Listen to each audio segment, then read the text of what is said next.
Today we are going to talk about EMS, Electronic Manufacturing Services. Unlike the usual manufacturing where you just put raw material in and then the finished good comes out, electronic manufacturing requires a whole different set of requirements. And today we are lucky to have the CEO of GeShen, Mr. Louis Lau, to share with us some of the ins and outs about his business. So welcome to the show, Louis. Thank you. So Louis, you look pretty young, so I'm guessing that we are around the same age, right? And I also understand that before you joined the company, you were actually a private equity fund manager. How did you end up from a private equity fund manager to be involved in a business operation? Yeah, actually, a very interesting journey that I have had over the last 10 years or so. When I was studying, I really aspired to be in private equity, and I've always thought, private equity was the industry that I want to be. From private equity, I really learned a lot about many different industries, and I was fortunate enough to see how businesses work. The experience at that point in time when we did acquire a manufacturing company, and I thought a manufacturing company was really interesting. And at that time, me and my then boss, we had the opportunity to come out and we decided to do a investment in this company called GeShen. Of course, he came up with most of the funding. I was a very small partner in that. And we took over GeShen, and that was in a way a management buyout. And so that's how it started. From managing other people's money to investing ourselves, I think that is a whole lot different. We were a lot more hands-on than just a private equity fund manager.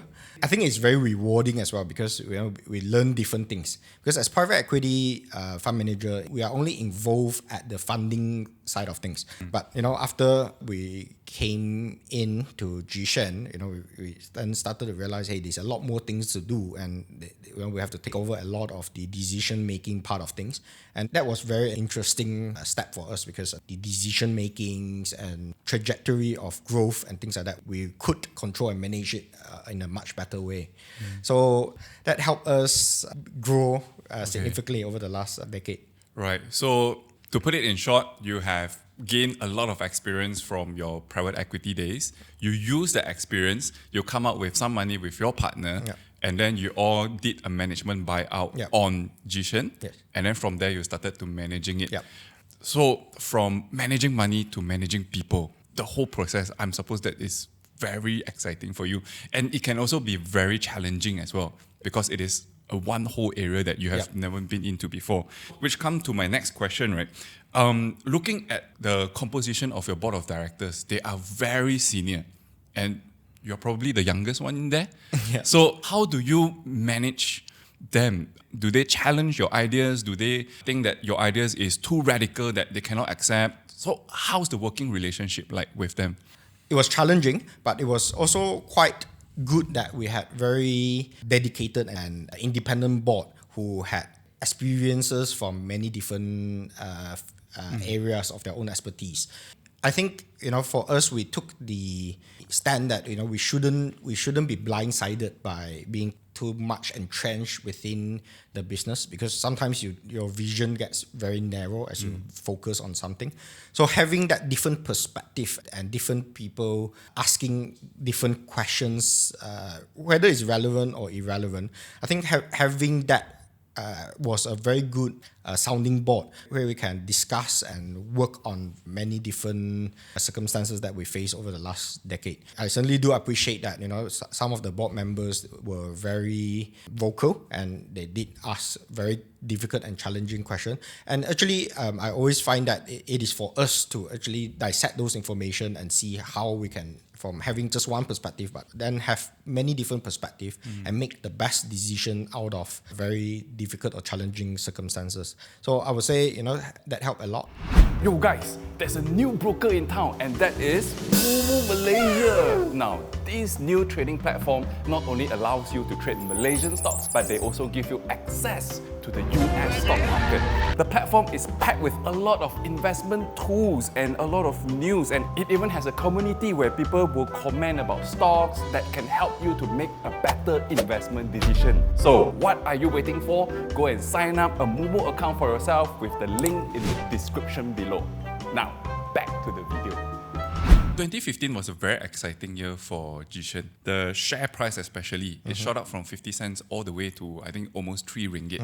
Was this the time during the management buyout, or was it some other incident that happened in that year? Yeah, at that time we did the management buyout, and then subsequently the share price shot up, and I think share price will reflect what the fundamentals are. Somehow in that year, somebody acquired a lot of shares and share price shot up. I think the excitement was that there was a change in shareholders and management, and perhaps it was early indicators of what Ge-Shen could have become. Since 2015, of course, the hard work starts not before the transaction is done. Right. The hard work starts after we acquire the company. Since then, over the last 9-10 years, Ge-Shen has continued and invested more than close to 250 million ringgit to grow the business. So you can imagine, pre-2015, Ge-Shen was a owner-operator company where we had 2 plants. Since then, we have grown. Last year, we bought another company, Kibaru Manufacturing. But now we have got 5 plants running, and it's a totally different company from when we came into Ge-Shen in 2015. Okay. When we talk about EMS, Electronic Manufacturing Services, I mean, if you invest on Bursa Malaysia, the first few names that come out typically are VS Industry, SKP Resources, stocks like that. So Ge-Shen is a rather low-profile company. Very seldom we hear about this company on the news, at least. So I just want to understand a little bit directly from you, how is Ge-Shen different from companies like VS Industries and SKP? Ge-Shen is slightly different, where we have many different plants. Whereas VS in Malaysia, they're primarily only in Johor. Of course, they have got their overseas plants and factories. Of course, VS and SKP, they are much bigger players. They have revenues in the billions, and they have grown significantly over the last, say, 25, 30 years to be where they are today. We started off as a plastic injection molding company, and now we have got different commodities or different components that we manufacture. As a component manufacturer, I think we are an expert in that field, and we are able to continue to serve our customers with all the internal capabilities.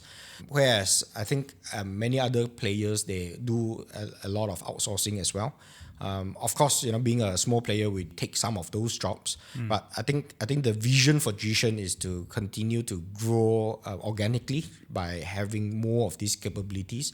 And also, once we have added more capabilities, we're able to position ourselves with our customers that we are manufacturing all these things in-house and are able to control all these raw material. Like, for example, plastics, rubber, metal, we have all of these in-house right now.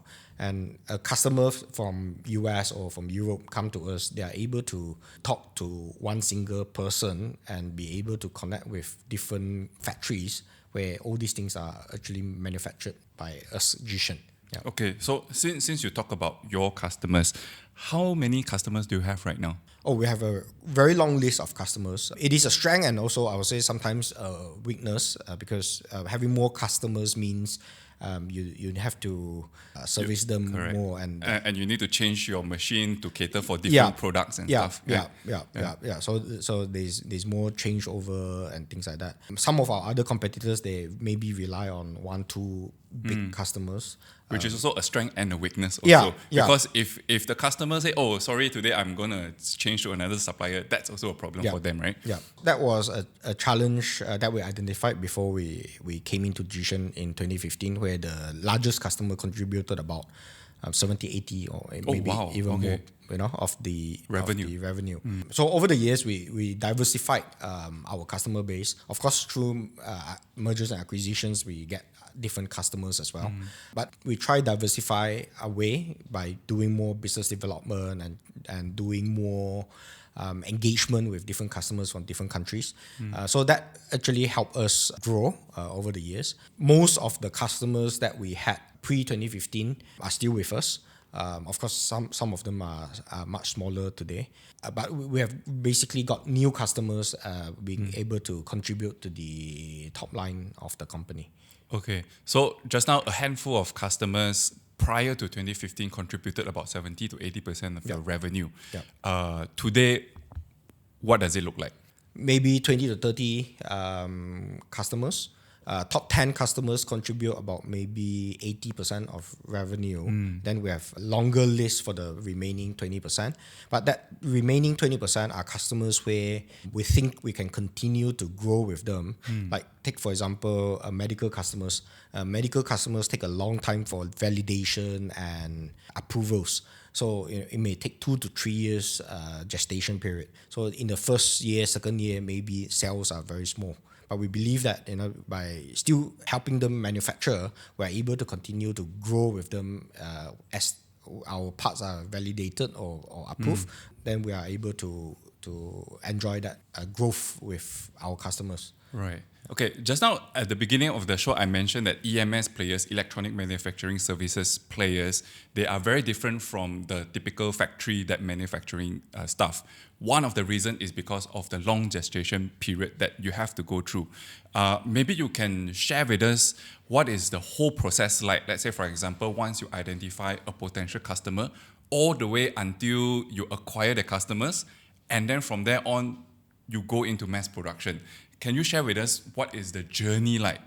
This is a very interesting question because we are in the B2B business where all our customers are actually businesses, product owners, or other contract manufacturers.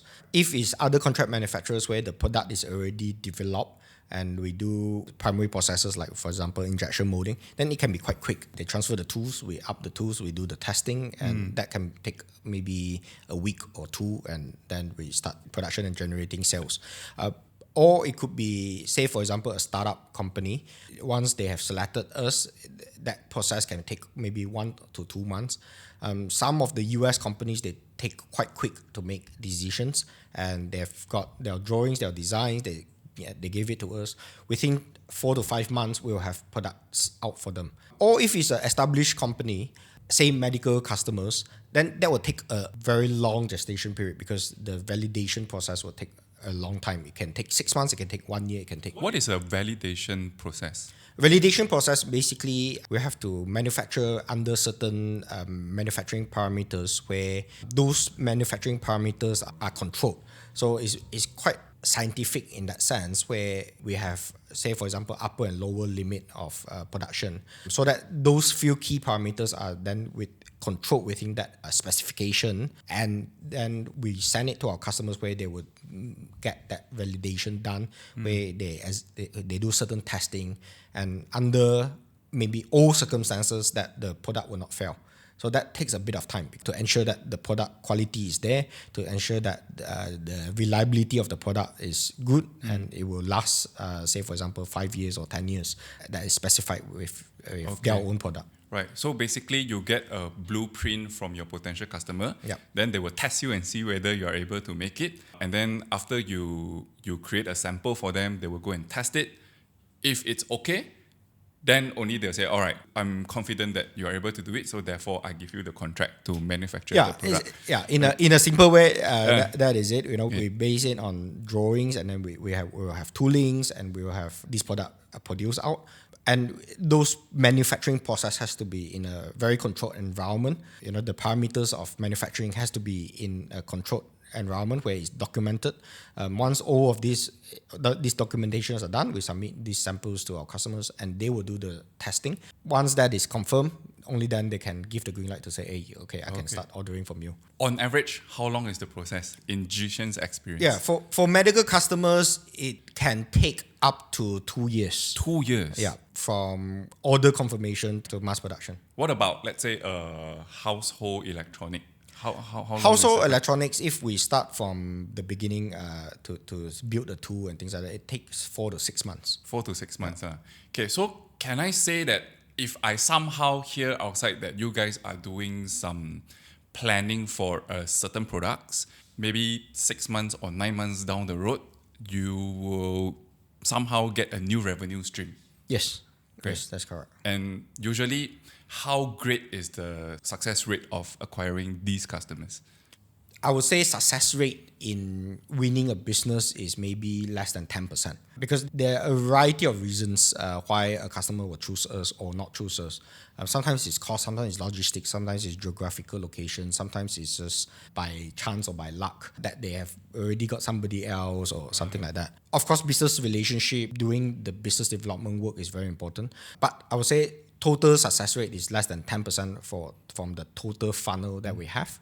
But once we get it, I think the business is then, in a way, quite secure because then if we can continue to meet their quality requirements, we meet their delivery requirements, and of course, very importantly, their pricing, we will be able to continue to produce for them for years to come. Yeah, correct. I mean, from the customer's point of view, they also don't want to take the hassle and go through the due diligence process again with another person, right? Yeah. If you can do the job, just continue, right? Yeah. As long as the price is correct. Yes. Okay, just now you mentioned you have medical devices, you have like household stuff and things like that. So it seems like you're doing a lot of things. Yeah.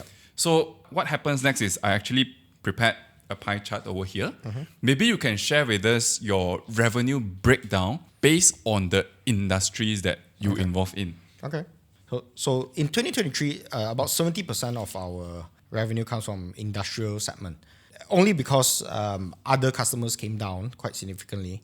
And this customer did very well in 2023. And that helped contribute to our top line last year. When you say industrial, is what kind of products are you talking about? This particular customer that I categorize them in industrial only because they are B2B business and they will then service their customers in the US and Europe. But predominantly we ship to the US where they are in theft prevention. Theft prevention? Okay. That's a very big clue there.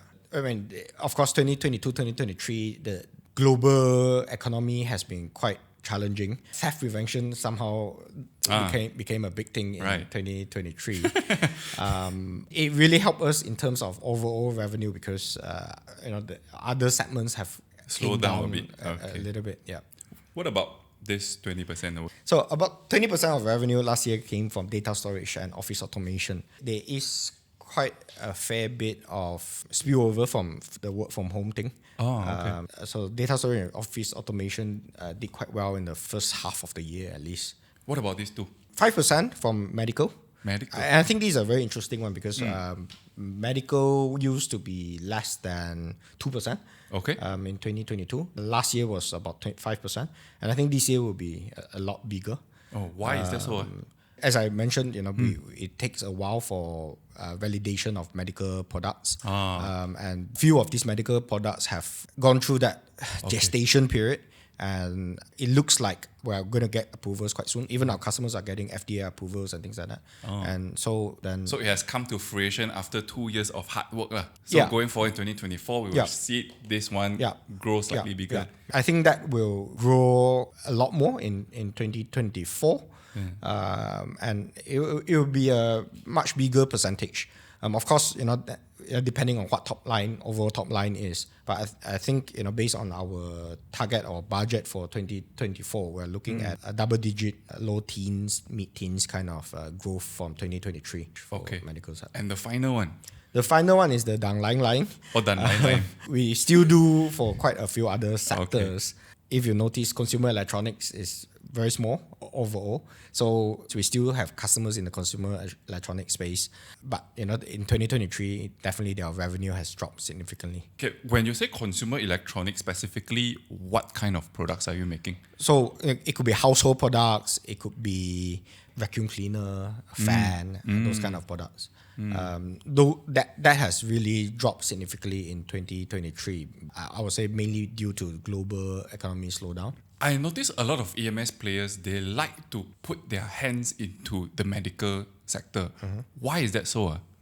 I think the medical sector has some sort of stability with it. Of course, it takes a long time for it to be validated. Once the products are validated, the life cycle of the product is very long. A medical product can last 30 years. 50 years, for example. But with that life cycle, you don't need to continue pursuing new customers over the longer period. Whereas consumer electronics, say for example a phone, every year there's a new model, and you will have to bid for the new model every single year to be able to sustain that growth. But for us, we like the medical sector because of the nature of it and the stability that it provides. Okay, does it also come with better margin as well? Because medical equipment means that it must have some stringent requirements, right? Strictly speaking, I would say maybe no. Because of the stability, I think the margin contribution can be better. So again, it depends on a variety of factors because, of course, medical products and devices has that longer gestation period and longer life cycle, but it is also a very competitive segment. So yeah, margins are decent. It is not as competitive as, say, consumer electronics, but it doesn't necessarily mean that it will give you much better margin per se. Okay. Based on what I know, right, half of your revenue comes from Malaysia. Slightly more than a quarter comes from the US. For your customers in Malaysia, are they a contractor for a US brand themselves, or are they like a direct product owner or some sort? Actually, that data is a bit outdated. Okay. So for 2023, I think more than 50% of our revenue comes directly from us shipping directly to the customer in the US and Europe. So I think there is a bit of a shift in terms of the business that we have. This shift has taken quite a number of years for us to actualize it, where we don't ship predominantly to local contract manufacturers or EMS companies, but we then take the role of doing that EMS or contract manufacturing job with customers directly.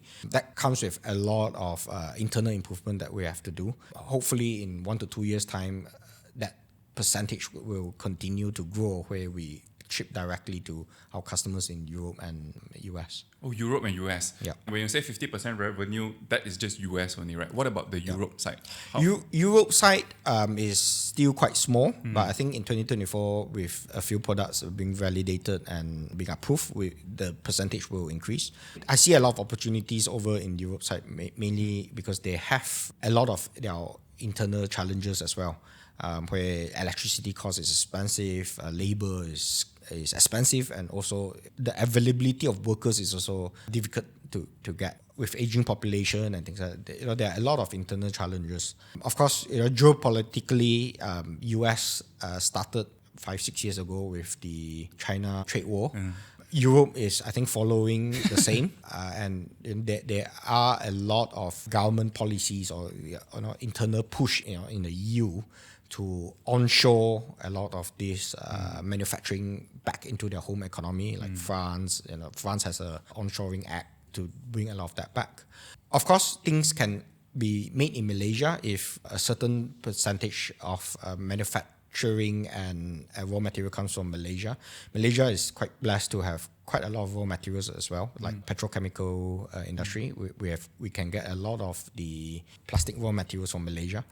So there is a reason why European manufacturers will require us or would need us for different benefits, like geopolitical risk, and also raw material is cheaper and things like that. What kind of European customers are you targeting?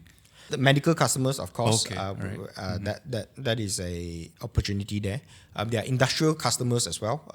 Like for example, in Germany, we have got a customer who is in metering, where they install these meters in different households across Germany. Electricity metering. Not just electricity; it could be there's water metering, there's gas metering. We have got that customer for say 4-5 years, and it took a long time for validation. Although it's not a medical customer, revenue started increasing as everything.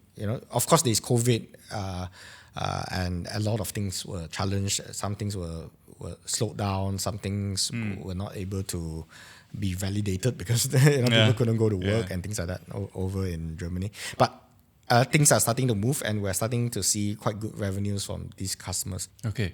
Yes, I understand that during the COVID time, a lot of things cannot move, right? Even in Malaysia, if you are not a primary sector, the government didn't allow you to operate. But what surprised me is that GeShen's revenue went up during that period of time, and because of that, your profit also did very well. The share price shot up from 38 cents during the MCO period all the way up to almost 2 ringgit. How were you able to do that in that challenging environment? We were lucky enough to get approvals from government to operate. Okay. New customers, of course, contributed revenue. Our capacity was a lot bigger. I would say, even in 2023, our capacity utilization is not at a very satisfactory level.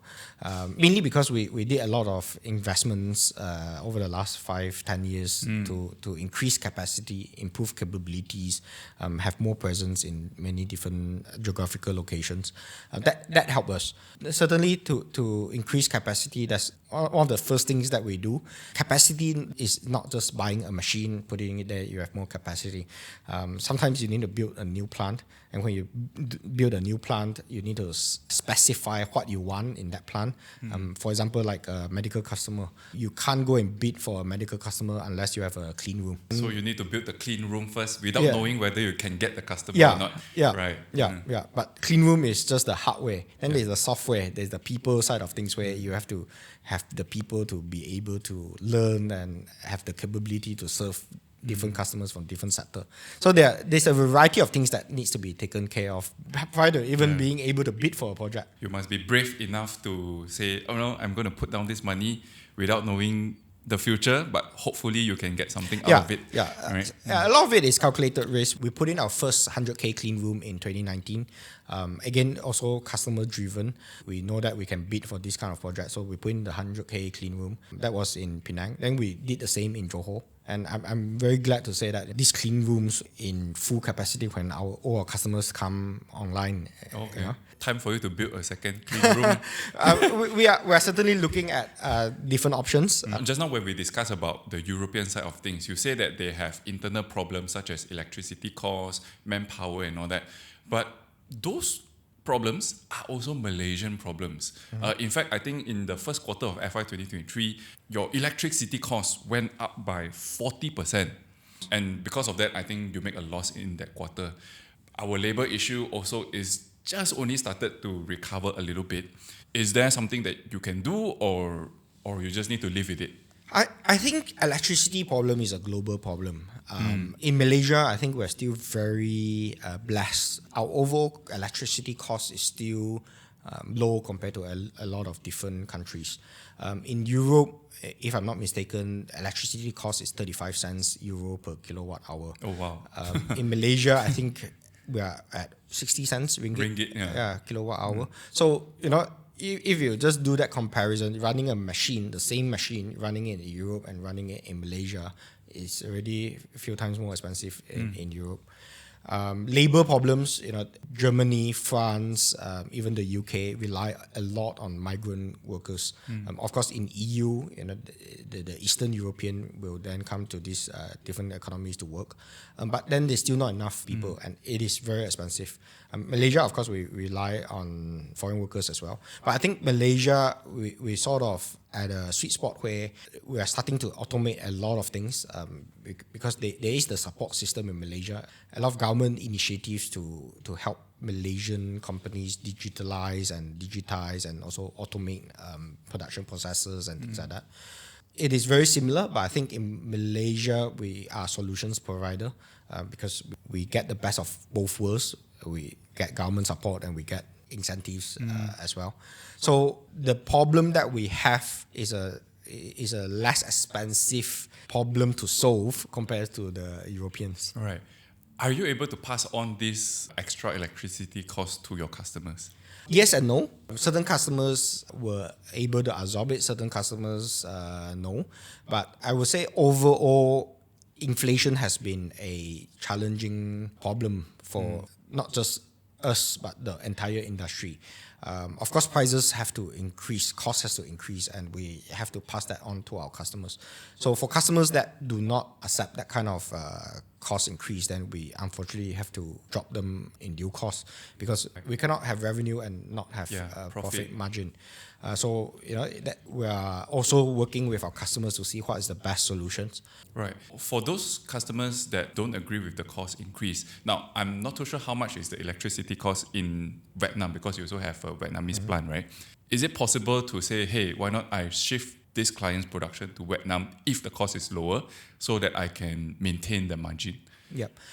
Vietnam's electricity cost it ranges between day and night. They've got different rates.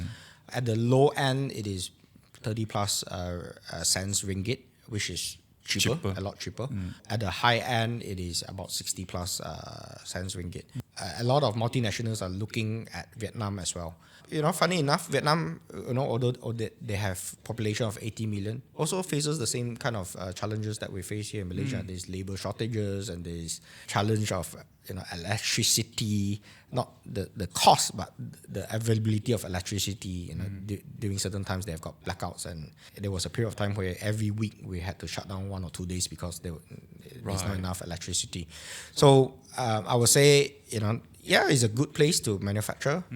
Of course, Malaysia, with the Malaysian government support of industries, we are familiar with Malaysia, and I like Malaysia as a manufacturing hub as well. But Vietnam also has that opportunity where it can continue to grow in the near future. With the re-emergence of supply constraint because of the conflict in Red Sea, and then Ukraine war is still happening and all that, it looks like 2024 will still be a very challenging year for the whole world, right? And because EMS players manufactures almost everything under the sun. So how is it going to affect your business? I think the supply constraint that we face during the COVID time, a lot of the things that we face was due to what they call the bullwhip effect, where during times of supply threat, purchasing managers actually over-ordered. And actually a lot of our customers in the last 12 to maybe 18 months have over-inventory issues. We have customers that have got oversupply in the tune of more than €1 billion. I think it is crazy. Okay. Of course, sales came down after the whole pandemic. I think it became more calm. But a lot of customers have a lot of inventory. Until today. Right. Based on the conversations that we have and the briefings that our customers are giving and the indicators that we're looking at, I think 2025 will be when a lot of this inventory will be depleted. And I think, we're looking at third quarter, fourth quarter, where our customers will then start ordering because, there are delivery lead times and things like that. Yeah, despite that challenge, supply constraint, it only increases lead time, but a lot of companies are much more prepared today compared to, say, 3-4 years ago during the pandemic. A lot have learned their lesson. They dual source and things like that. So I think the world will be more ready for any challenges in the entire supply chain. Okay, so if I may summarize that, what you are trying to say is that in 2024, because you still have the oversupply issue in the past, they overstock. So this Red Sea conflict is not affecting them that much. It's just that maybe when they want to ship from one location to another location, it's a longer journey. Yep. It takes more time. But as they do business in 2024, their stock is going to deplete. Therefore, 2025, there's a potential where they need to restock, and therefore your orders will increase in 2025 onwards. Maybe third quarter, fourth quarter, 2024, because there are delivery lead times. So a lot of people are starting to plan for 2025 now, and there are forecasts and there are indications that it will come back. Okay, so you kind of say that third quarter, fourth quarter is going to be interesting. So what is the plan for GeShen for the foreseeable future? The next phase of growth, in Chinese there is this saying, one wave is bigger than the next wave. I think for GeShen, we're having that next wave of growth where there are a lot more interesting M&A opportunities that we're exploring to increase our manufacturing capabilities. We've added manufacturing capabilities, as I mentioned earlier. Our customers, we are able to then cross-sell to them, or we are able to offer new capabilities to them, and then we can continue to increase our revenue per customer. So recently you have new shareholders in the company. Yes. And a lot of people are speculating that these new investors are going to help you to create that wave. So can I understand a little bit from you, what wave are you creating?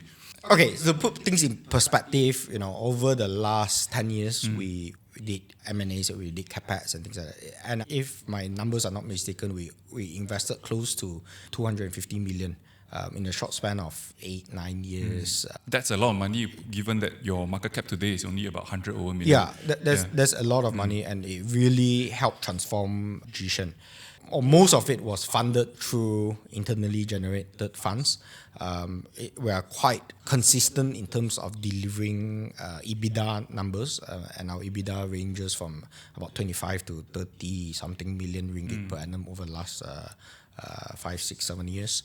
That EBITDA, really everything was reinvested to continue build GeShen as a company, as a group of companies. Very organic growth lah. Yeah, You make money, you put the money back into the business, then it just churn. Yeah. So with the new shareholders, I think there is a new push to continue growing, and there will be new funds that we are going to raise from the public, as well as internally generated funds at bank borrowings to continue this acquisition journey.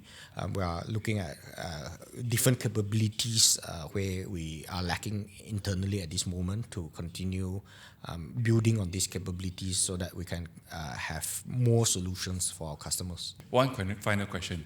As a leader of the company, what kind of fundraising structure do you prefer? Do you prefer to raise from equity, that means private placements and things like that, or you prefer to borrow money from the banks? Personally, I prefer to borrow money from the bank. Because you don't want to dilute yourself. Yeah, I'm a private equity person.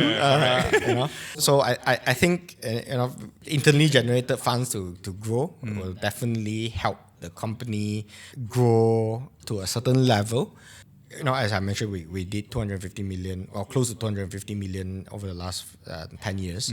Our gearing, despite all this in CapEx, our gearing is below 0.4, 2023. So, as I said, the EBITDA helps it. Of course, with the new wave of growth, we can do much bigger acquisitions, and that, I think, will expedite the growth of GeShen in a much quicker manner.